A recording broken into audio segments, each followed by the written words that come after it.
Welcome to Early Intervention Matters, the podcast that helps parents, teachers, and health professionals understand the diagnosis, treatment, care, and support of children with autism, ADHD, Tourette's, and other neurodevelopmental challenges.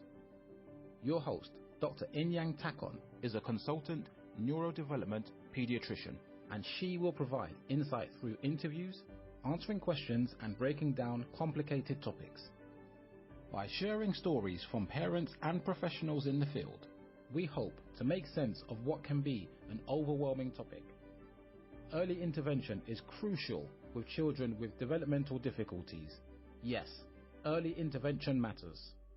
And now, here's your host, Dr. Inyang Takon. Hello, everyone. You're welcome to another episode of Early Intervention Matters podcast series. This is a podcast platform that talks about different topics relating to neurodiversity. We've been going for about 5 years now, and we've had different topics covered, which helps to inform parents and professionals about pragmatic and practical tips in supporting children. We're very fortunate today to have a guest from the United States, and we're really pleased to have Lena Livinsky with us. Lena is going to introduce herself. We're going to be talking about something really important, which I know that a lot of families struggle with, because this is very common in the clinic room. It's one of the commonest things that families come to talk to us about. And so we're very fortunate to have Lena, who is very skilled in this field. She's been practicing for a while, so we're going to be having conversations around that. So welcome, Lena, and thank you for joining us. Thank you so much for having me on the show and for such a warm welcome. So my name is Lena Livinsky, but my friends call me Lena, and I'm an integrative speech-language pathologist and a feeding specialist. And I've spent over 13 years working with children and families around feeding in many different clinical settings. And for many years of my career, I only worked with the child with this very behaviorally based approach. I had my son, who turned out to be a very picky eater. I quickly realized that the methods I have been using did not work. And unfortunately, there was nothing I could do with that focus to help him. So that really threw me into the research mode and forced me to look at this picky eating from a very different lens, a lens that is very holistically, whole child oriented. And I was very fortunate enough to figure some things out of what really could move the needle for these types of children and for my son. And that's really what started me on this journey to looking at picky eating from a very different lens. Well, thank you so much. That's really interesting, and thank you for sharing that with us. Of I think there's nothing that beats personal experience when you're going through this. Yes, of course.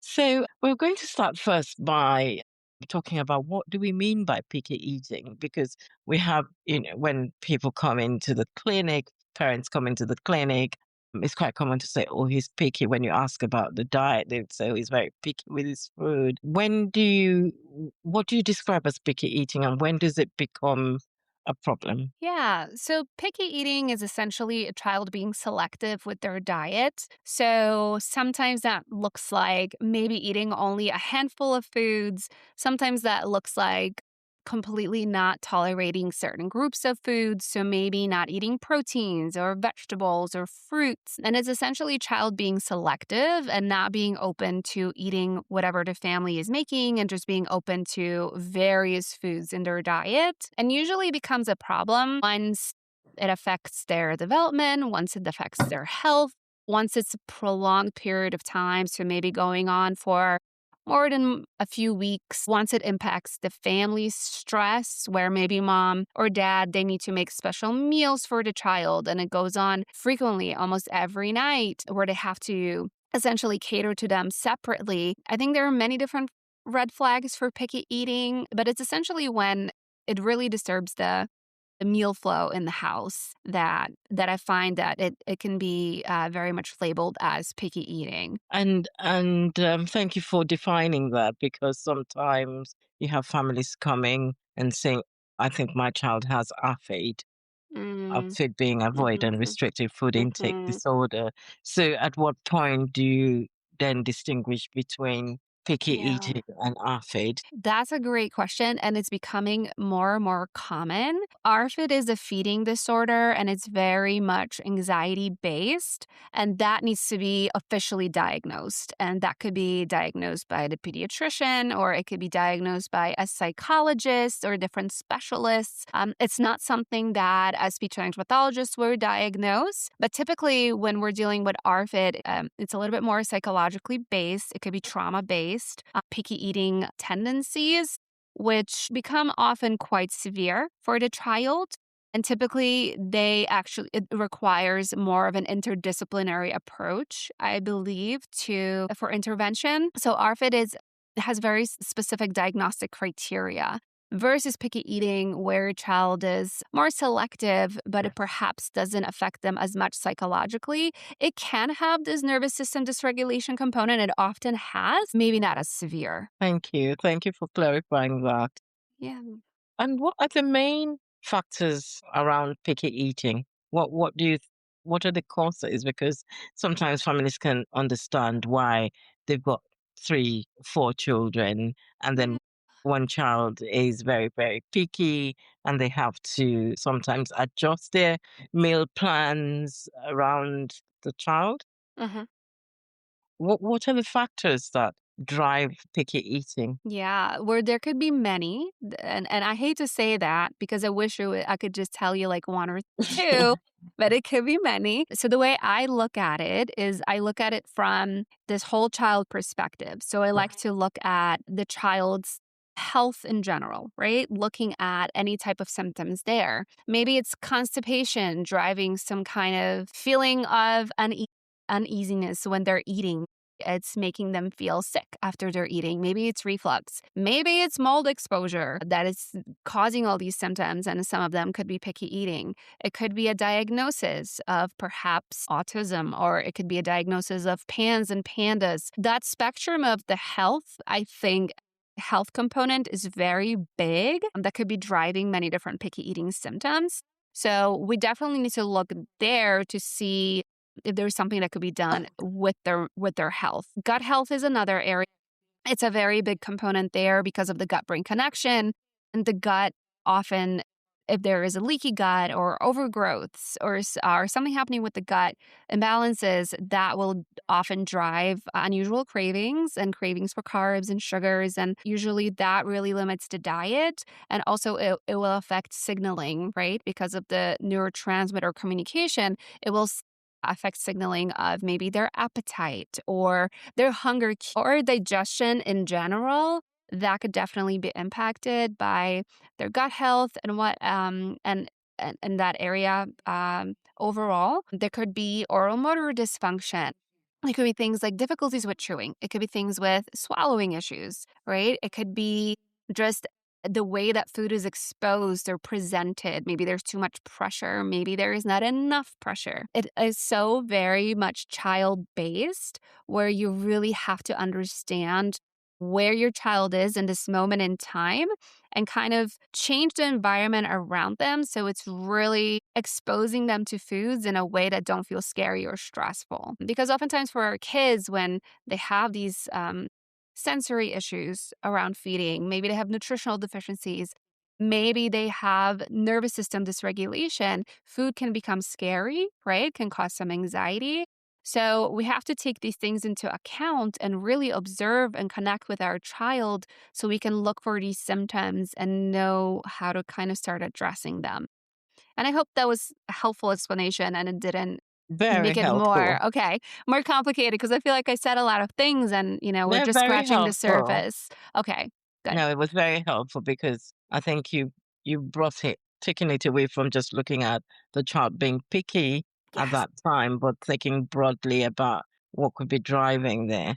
And absolutely. what age what's the earliest age that you've seen picky eating? I mean, quite literally it can happen almost right away, but it's even with milk, right? If there's some kind of dysfunction, maybe an inappropriate latch or, any type of swallowing issues where the child is guzzling milk and maybe they start to develop aversions because the feeding is making them feel sick or they're constantly spitting up. So you're starting to have these negative associations with food. So honestly, it can start from birth up until later because, sometimes you might grow up being pretty healthy, but all of a sudden you develop some kind of chronic disease or something happens. Maybe you're exposed to mold and all of a sudden your swallow function alters.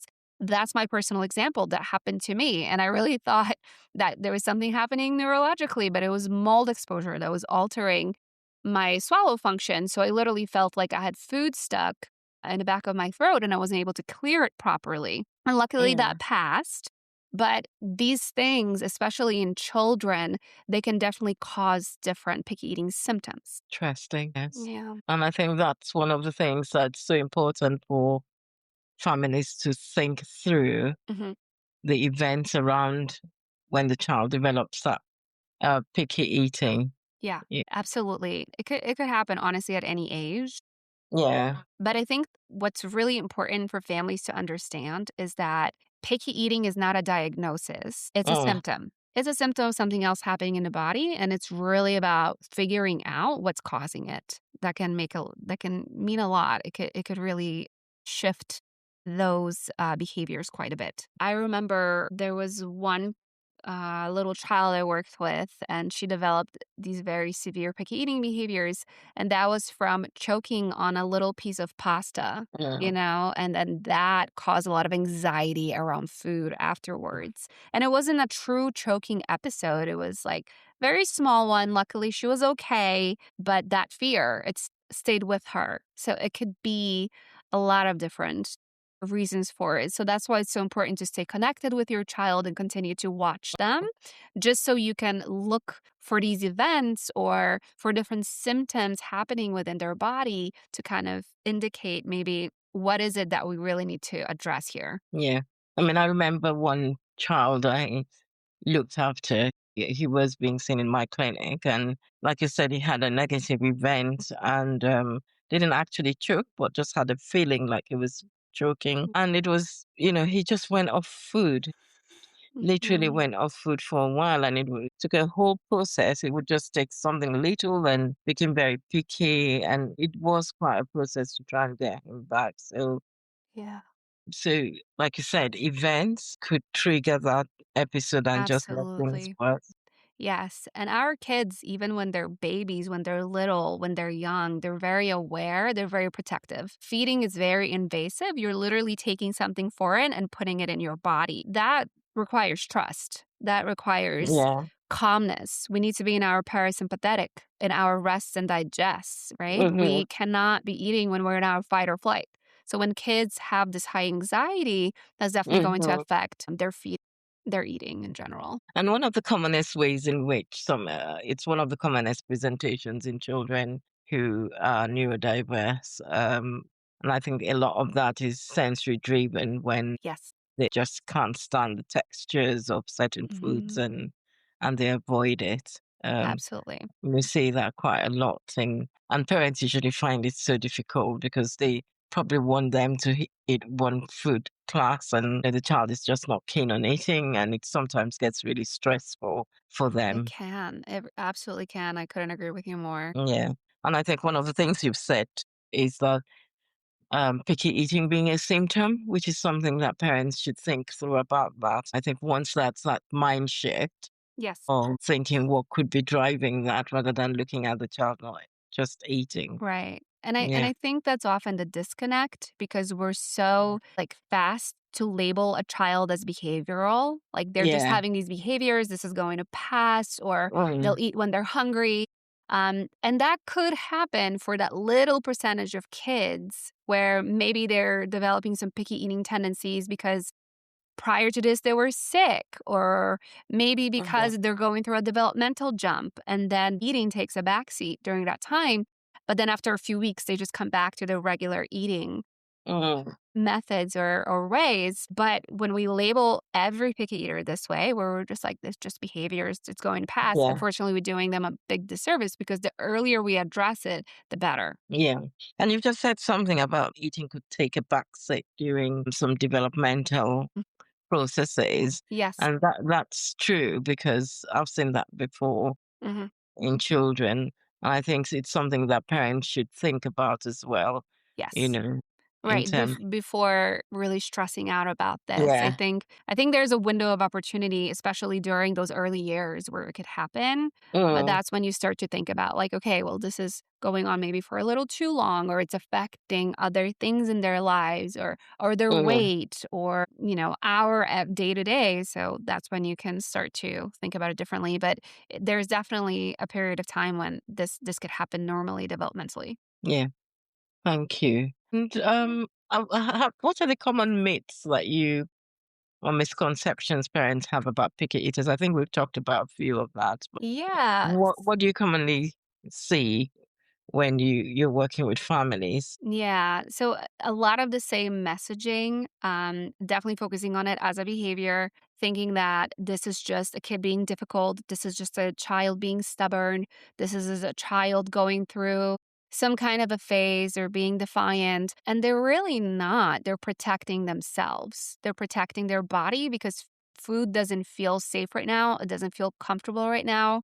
There may be many different associations around food in that moment when they're really starting to become picky or developing these picky tendencies. So that's a common misconception that it's just a behavior, or that Mm, it's going to pass, or that they'll eat when they're hungry.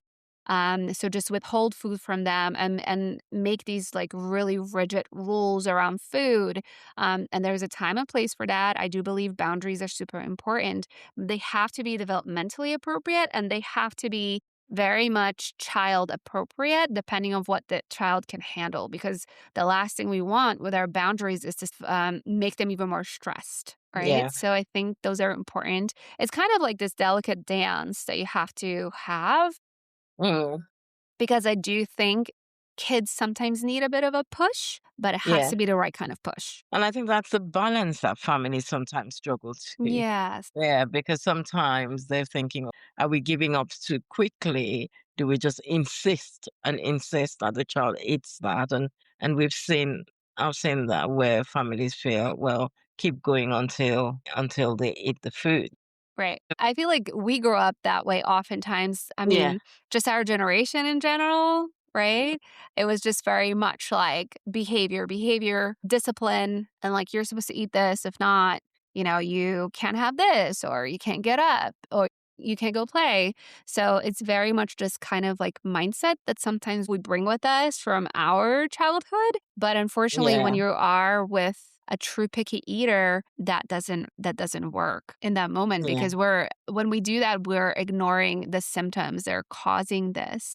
The discomfort, the Mm, stress, the anxiety, the deficiencies, whatever is driving these tendencies.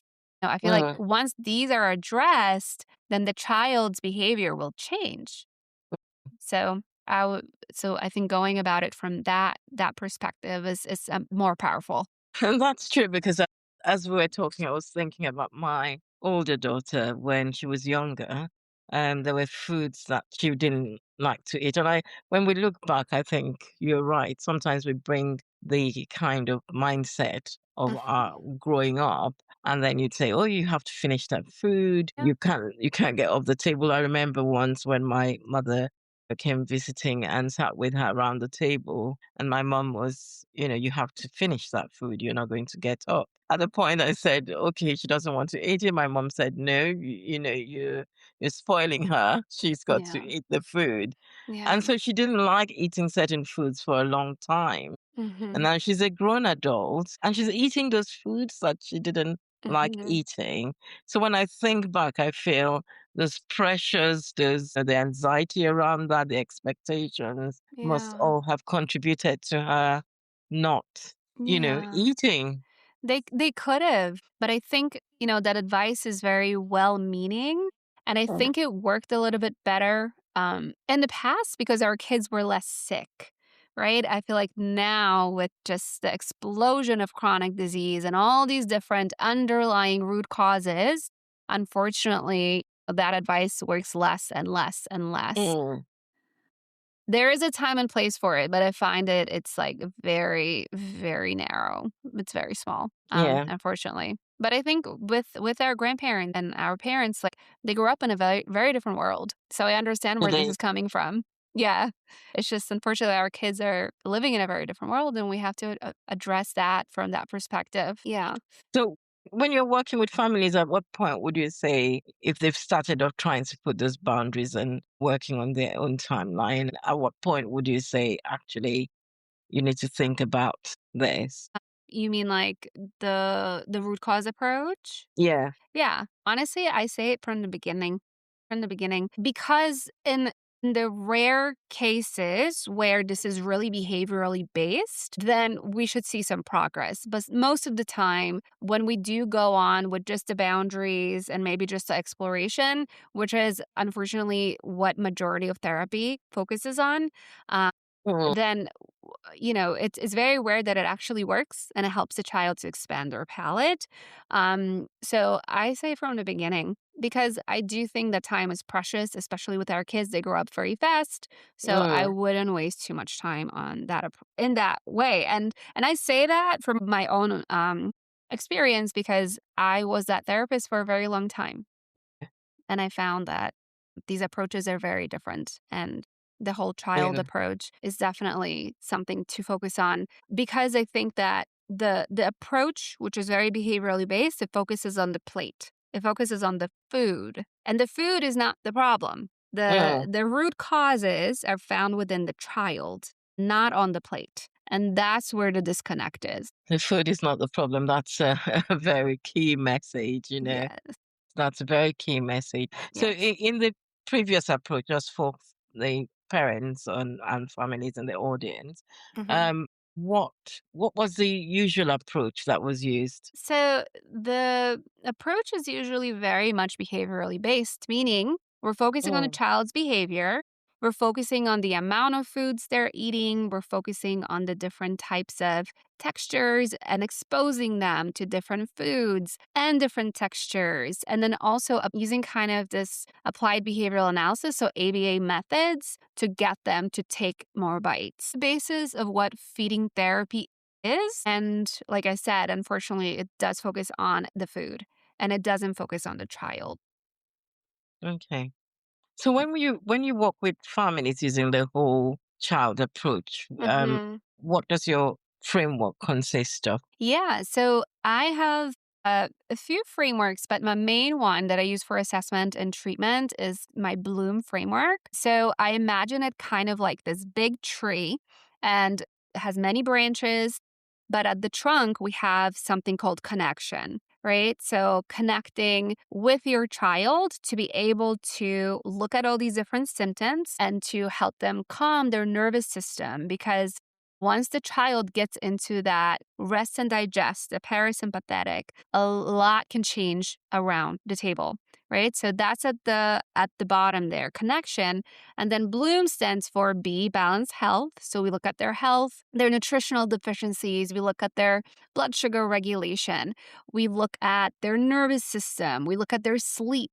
We look at any type of medical symptoms that could be causing discomfort with eating or affecting how they're eating. L is for learned oral skills and swallowing. That means being able to or having the appropriate mechanisms or being able to break down food efficiently for different textures and making sure that they can make it into a cohesive bolus before they can swallow it and that everything gets swallowed safely, right? So it's this entire um, chewing and breaking down food mechanism and then swallowing safely as well. Then the first O stands for optimal microbiome. So it's that gut and brain connection.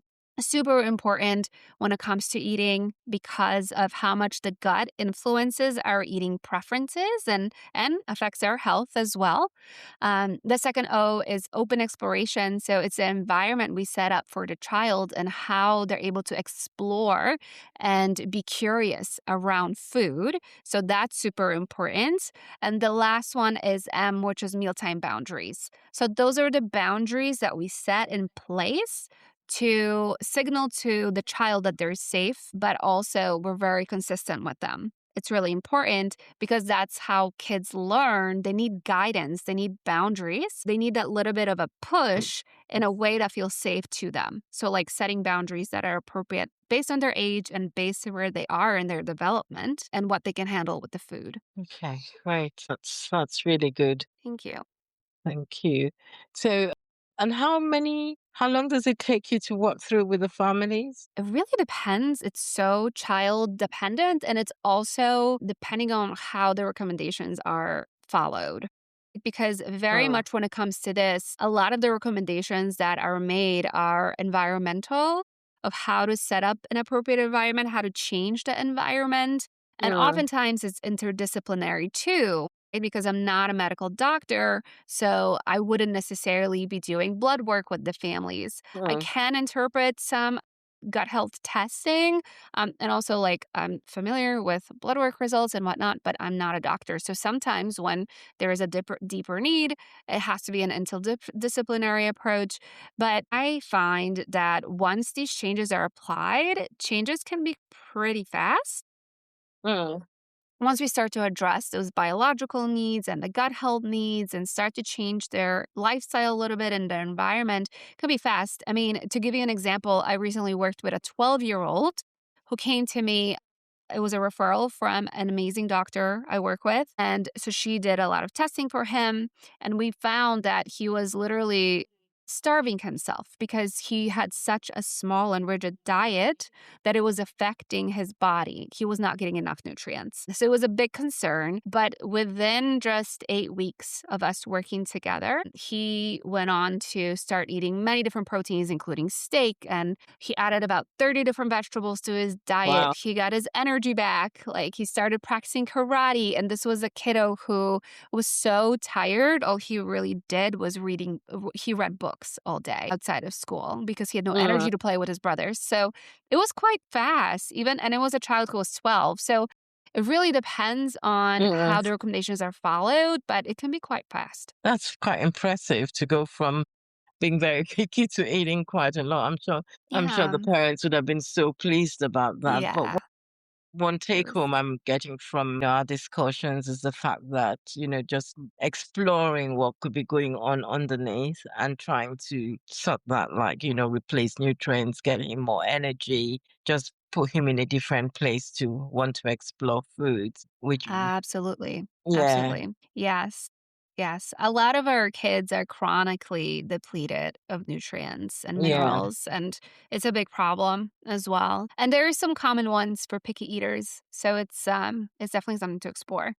That's very useful. I think sometimes when you're seeing lots of children in the clinic setting coming in with picky eating, you trying to decide which ones you're going to do more investigations on or which ones Yeah. you just so it's quite useful information even for professionals Yeah. to think about what could that child be missing out in their nutrients Absolutely. that Uh, could make a difference if that's managed. Absolutely. And it can be managed many different ways, right? With supplementations when appropriate, and sometimes Mm, with just adding tiny specks of food, even to things like smoothies. You can add in some ingredients that have some of these minerals that could be very helpful. But one of the common ones, especially when there's underlying sensory processing issues, and that could be with food or even in general, maybe for children who are very sensitive to the way materials feel, or they're sensitive to noises. Oftentimes there is an underlying zinc deficiency, yeah, so that could be one of them. That definitely manifests as some of those sensory issues. And there are a few more, but that's usually a pretty common one. yeah. Thank you again Yeah. for professionals listening in. I think this is really important. And these are things that the primary care clinician or GP can do in the UK. Yes. There's a basic test that we can do for the child Amazing. before referring them on to the pediatrician, Yes. because at least that's something that could be helpful and replaced for the child. Absolutely. Absolutely. Yeah, huge. So in terms of how do children come to you? Do they come directly or how are they referred to you? Yeah. So typically through, my website, you can find my services on my website. So parents can reach out to me directly. I don't need a referral because I no longer provide child based services. Okay. And this kind of freed me up to work with anybody around the world because I work directly with the parents. Sometimes I don't even meet the child. Okay. Yeah, because it's very much the environmental and how we can change the kind of the environment around the child's home, school. And also, like I said, I love working with other doctors who are able to look into some of these underlying causes. But Hmm. also, I can figure out quite a bit on my own. But this is why, I work with parents directly. So it could be a referral from another provider, or it could be just directly through my website, which is lenalivinsky.com. Yeah, that would be very useful. We will have all your details in the, Thank you. to share with Yeah. And I people. and I recently started offering a free class to parents. It's called Beyond Picky Eating, and I'm doing it monthly, which UK time is quite late. So I think I might have to vary my times a little bit now that I think about it Mm-hmm. because it's at 6 p.m. Eastern. But Mm-hmm. I started to offer it because I find that parents just don't realize the underlying causes. So I go in quite deeply to talking about the root causes of picky eating and what are Mm-hmm. some basic things they can do at home to start to address and start to make some changes. So that's something that parents can sign up for free as well, just to learn from me. That's good. Thank you so much. I think many Of parents course. will be happy, especially because you're working with the parents and not with, the child. Yes. I think many parents will be very happy to log in and get that Right. advice and information. So for all parents listening who feel they will benefit from this, please do visit Lena's website, and there's a lot to gain from this services, because like I Thank said, you. one of the major, major problems that we've got here in the UK is not having services where, you Yeah. know, the anxiety that families feel when Right. their child cannot eat. Many of them feel so distressed and helpless, and Mhm. it does cause a lot of anxiety Yeah. for families. Well, I was gonna say they're really lucky to have a doctor like you, a specialist like you, who understands that this is Yeah. this is deeper. Because many parents they get the runaround with that behavioral approach in mind, Yeah. and they get nowhere, and it's very sad. But I also see it quite often here as well. Yeah. Yeah. Yeah. So, what would you advise families who have a lot of battle around meal times? What would you advise them? Yeah, I always say take a step back and going back to that bloom framework of mine when we think about that tree and we start with the root, right? When we're climbing a tree, we got to start at the bottom. So that means connection, right? So that means take a step back and just connect with your child. Just Mm-hmm. take the pressure off the plate and really just focus on your child's needs, because usually if there is a lot of stress around the table, that means your Mm, child is dysregulated. That means there's something going on that's making them behave this way. So when you take a step back and you connect with them, and that can look many different ways depending on the child's age. Maybe that means giving them a hug after school because they've missed you all day. Maybe that means going on a walk before you start dinner time or before you serve dinner, because being outside, it is so biologically appropriate and it is so good for our nervous system that it can make a big difference. Um, mm, it could mean maybe playing cars for 5 minutes if you have a little boy because that's what he loves, or dolls with your daughter, and just getting on their level and connecting with them mm, before we sit down, because that can really help them get into that parasympathetic state and be more open to explore. mm. And I would start there because that's never going to fail, because it's going to help you get just more connected and it's going to help you observe your child better. It's going to help you Oh, see more things. thank you. That's really, Yeah. really helpful because I think that's one of the battles families have. Yes. It's when there's meltdowns and refusals, they Hmm. do struggle to handle that period and they can get very overwhelmed and frustrated. I Oh, think yeah. another time is when children have to go over to other family members, grandparents' home, and then there's a conflict with how Yes. parents want to do it this way and the grandparents. So you get that conflict. Mm. How can they handle that? I think just having open conversations, because once you start to see this problem from a different angle, I think Mm, it's giving the benefit of the doubt to the grandparents and really explaining it to them as well. I think that's really important. And I've had like grandparents being the ones to reach out to me so that they can later talk to their children about this. So they can, so essentially them being the first ones to reach out and to have their parents of the child understand it from a different perspective as well. The grandparents are usually, they love their grandkids so much. They just need to have that educational piece and to mm. understand, this is what's happening. So this is how we're going to help. So that's really important. Do you ever invite them to your sessions as well, the grandparents and Yeah, they can be. Absolutely. My free workshop, I actually presented it locally live, and there were quite a few grandparents at those workshops as well. They're so involved. I feel like it takes a village to raise our children. So, absolutely. I think anybody could be invited to our sessions because it's so beneficial for all of us to be on the same page. yeah. Thank you so much, Lena. It's just been Oh, wonderful just thank you. exploring this. I mean, we could talk about this for Forever. Yeah. forever. But Thank I you. think you've given us a good opening about insight, to take the battle. Picky eating is common, but it's not about trying to focus on the plate or the food. It's about Exactly. using the holistic approach when managing this, thinking away from the food and thinking what could be driving that. And I think you started off as well by telling us that there could be several factors: environmental, the pressures, it could be medical, it could be physical things that could be driving this. So we have to think away from just wanting the child to eat more food and using the behavioral approach. I think that's one real key message. And that would really help families to feel lightened. I think what happens is a lot of parents just feel they've got to get the child to eat more food. How do I Yeah. increase the scoops that he takes from the plate? Yes. How do I get them to eat that one more spoon of food? Yes. I think just moving away from that is quite helpful.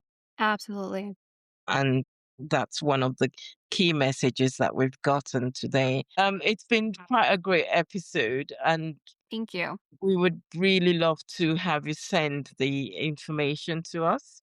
Oh, yes. Um, on how to reach you, and any of your information about your workshops. Yes, absolutely. I'll send that to you right now in an email. No problem. Thank you so much for having me. Thank you so much. And I'm My sure we're going to pleasure. invite you back again at some I'd point. love to come. As we always say, early intervention leads to better outcome.